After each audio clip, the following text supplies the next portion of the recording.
The City of St. John imposes a 2-hour parking limit on most streets in the South Central Peninsula.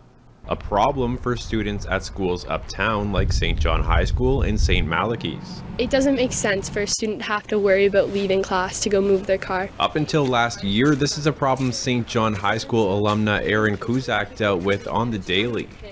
So she's come up with two possible solutions. The first one would be an extension from the 2 hours to 3 or 4. Getting the students at least through until lunch before facing a ticket. And the second solution was an all-day parking pass that they pay for monthly, and it's valid on every school day. Though she's no longer a high school student, Cusack continues to work on this, presenting her work to St. John City Council earlier this week. It was a big stage that I'd never presented on before. I'm not the greatest at public speaking. A big deal for anyone, much less a young person. Everybody thought it was very impressive that Erin was before council presenting her idea. And for Cusack, it paid off. Council referred that to the Parking Commission. The Parking Commission, underneath the leadership of the CEO and the chair and the board there, will devise a plan. I understand that something's going to be coming back to council that will take some of that pain point off of student parking. Real change because one young person took action about a problem she's passionate about. If you're involved in something as much as I was in this project, I think it's a great idea to present to Common Council. It is scary and nerve-wracking, but it's really rewarding afterwards. Travis Fortnum, Global News, St. John. Welcome back to Teen Startup TV. Today we have Erin Cusack with Community Change and Social Impact. Welcome, Erin. Want to tell us a little bit about your project? When I started at St. John, or when I started in the Idea Center when I was in grade 12 at St. John High, I decided to pursue a parking pass for the students of uptown schools. And this was because when I was in grade 12 and 11 and 10 when I was driving, you had to move your car every 2 hours, and it was really hard to time it between classes. And it didn't make sense to me, so I wanted something in place so that could change, and so it wasn't added stress that students were facing on top of tests and assignments and all of that. Do you feel that your project has impacted the community? Do a lot of students use this service? Yes, actually, they didn't use it when I was in school because I didn't get something put in place until January of 2020, or December of 2019, I believe. And my little sister was in school at the time, so I heard from a lot of her friends that they were using it. And I can't remember the exact number, but the port, when they first put it in place, I think they had 12 or 15 students in the first month sign up for it, and they continued to have that many students sign up for it. So I don't exactly know the number, but I know a lot of kids benefited from it. Okay. And before you started this project, how did you do your market research? When I started market research, it was around the Christmas market time, where the entrepreneurship market for both St. Max and St. John High, so I actually just set up a booth, and I had a Google Forms set up, and they could do it on an iPad or on a piece of paper, and I basically just had some basic questions to gain knowledge if people did drive to school, or if they were taking a bus or a car, or if they were getting dropped off, or if they were willing to pay for a pass, or if they were currently paying for a pass, and then roughly how much to set up a booth. And I had a Google Forms set up, and they could do it on an iPad or on a piece of paper, and I basically just had some basic questions to gain knowledge if people did drive to school, or if they were taking a bus or a car, or if they were getting dropped off, or if they were willing to pay for a pass, or if they were currently paying for a pass, and then roughly how much they would allow themselves to pay, and just some other basic questions like what school did they go to and what grade they were in. Well, right now there's only just a Lower Cove parking lot for St. John High kids, so I really wish I could have gotten something that was both St. Max and St. John High kids, because I'm pretty sure the port, you need a student ID, and it has to be St. John High. It can't be like St. Max or something, but I presented to Common Council right before the pandemic hit, and I think they were willing to do something, but then the pandemic happened, and it's just been kind of the ongoing thing that's what they're focusing on. So I really wish I could have gotten an on-street parking pass that was cheaper for students, but unfortunately I didn't get that. Okay. If someone was to look into this idea for a different city or province, what would you recommend the first few steps to be? Well, what really helped me was I had somebody on my side that was on council, so I actually had Greg Norton. He was kind of my contact, and you have to, so if you're going through city regulations or anything like that, you need to probably present to Common Council, and you need to be voted in to get into Common Council. So I could have sent my proposal without Greg Norton's help, and it could have possibly been put into Common Council, but with he put it forward, I'm pretty sure, and with him backing it, that's what helped me. So if somebody was to do something similar, I would say try and find somebody at least a public figure that really likes your idea, and then that way they can help you on what steps you have to do too, and just get that early on so you know exactly what you have to do. Okay. What were some of your biggest challenges with this project? Anything with the council? The biggest probably by far would be the parking commissioner. I emailed him a couple times, I believe, and it kind of was the same thing. I wasn't getting what I wanted. I was basically told no, I couldn't do what I wanted to. And I ended up having a phone call with him, and I remember he just kept saying, well, I wanted a parking pass put in place so kids didn't have to move their car at all during the day, and then they would leave by 4 o'clock. And he kept bringing up the point that they didn't have something like that in place because the residents around school would be upset because they'd come home from work and couldn't park or anything like that. And I kept reinforcing the fact that kids leave every so often anyways. Kids leave at lunch. Kids would have left their car. It was just an option to have it parked there all day if you were in school and had assignments and things like that. So I just kept reinforcing the fact that it wouldn't really affect what he was talking about. He thought the residents would be in uproar and the businesses would be in uproar because they want the same thing, and I just kept saying it's not. Students are different. I understand people would want something, but students, it would only be a couple streets and things like that. I kept suggesting things, and by the end of it, he kind of admitted that I was right and it could be possible. But that was after a 20-minute conversation of him saying no kind of every 5 minutes.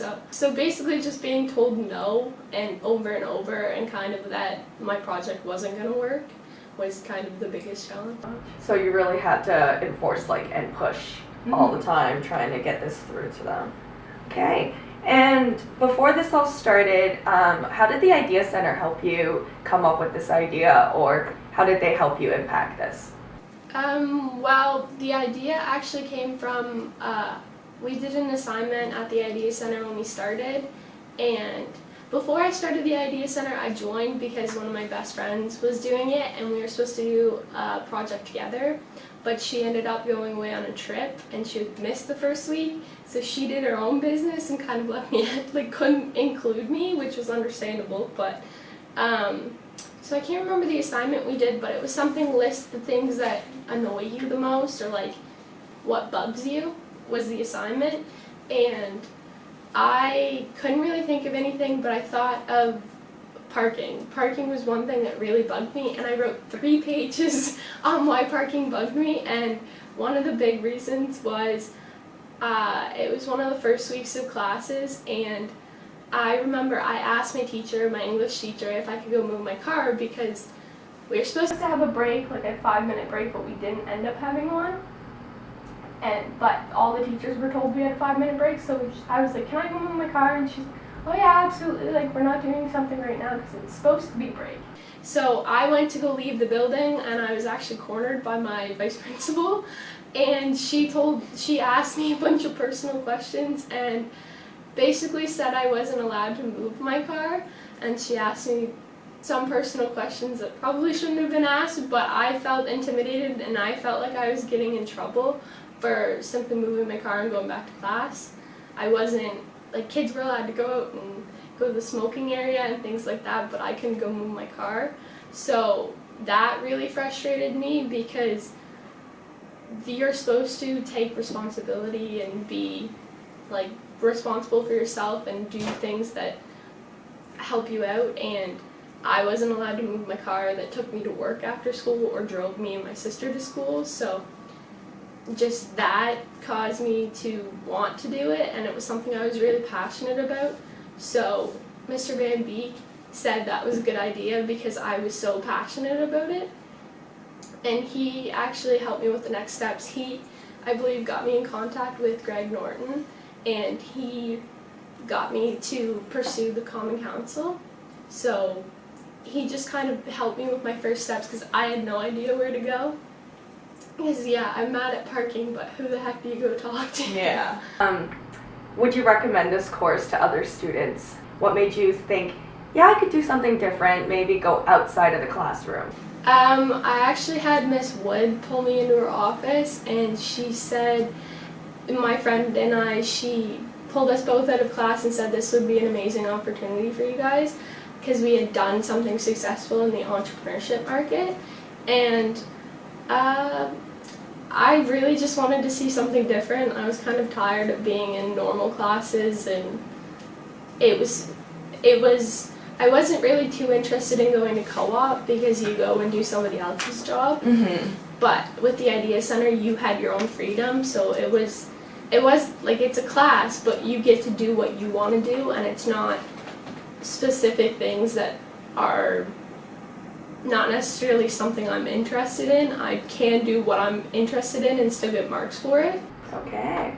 How did this lead you to your future right now? What are you doing right now in the day-to-day? Well, I actually haven't really done anything for the parking pass since I presented the Common Council, but right now I just graduated from MBCC in the summer, and I'm back at UMB doing my Bachelor of Applied Management in Accounting.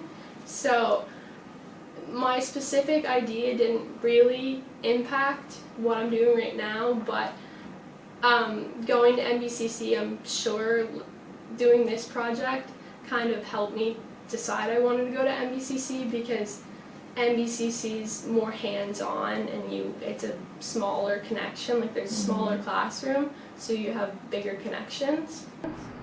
Do you see yourself looking at this project again maybe in a couple years, or looking to expand the parking zones?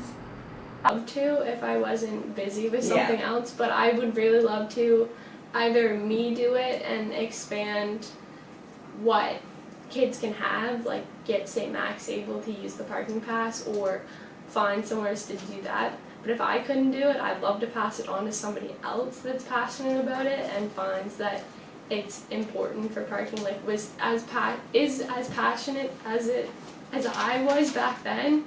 Would be cool to really see somebody else and see what somebody else like their ideas would be, because I'm not really in the high school scene right now, so I feel like it would be kind of hard to make an impression. But if somebody else was still like in grade 11 or grade 12, I feel like they could do it a whole lot better. Okay. Well, Erin, congratulations with all the success in your life and the impact for the community. I'm sure lots of students use this. Did you find presenting to the council and speaking to public figures was difficult? Like, would you say public speaking is something you really need to do a project like this? Well, when I first started the Idea Center, and kind of still now, I don't like doing things like this. Like, it makes me really nervous, and I was not a fan of public speaking, and when I was told I was going to present to Common Council, I was like, oh great, I really don't want to do this, because I'm not confident. Like, I wasn't confident that I could actually speak to somebody. But we did, when I was in the Idea Center, we did the bread program, which you could it was just a public speaking course that we took, and it showed a lot of key things, like talk about things that you're passionate about and like keep it short but keep it interesting and just kind of talk about things you want to talk about. So for me talking about the parking pass was kind of easy because I was so passionate about it. If it was something else that I kind of really didn't care about, I feel like it would have been harder. But it was still kind of hard. I did an interview with Heather Acker, which was nerve-wracking on TV. I did a global news interview, which was very Well, look at you! It was very nerve-wracking, but it was good. And then I did the Common Council one, which is recorded live, like it's presented, or it's shown live on TV.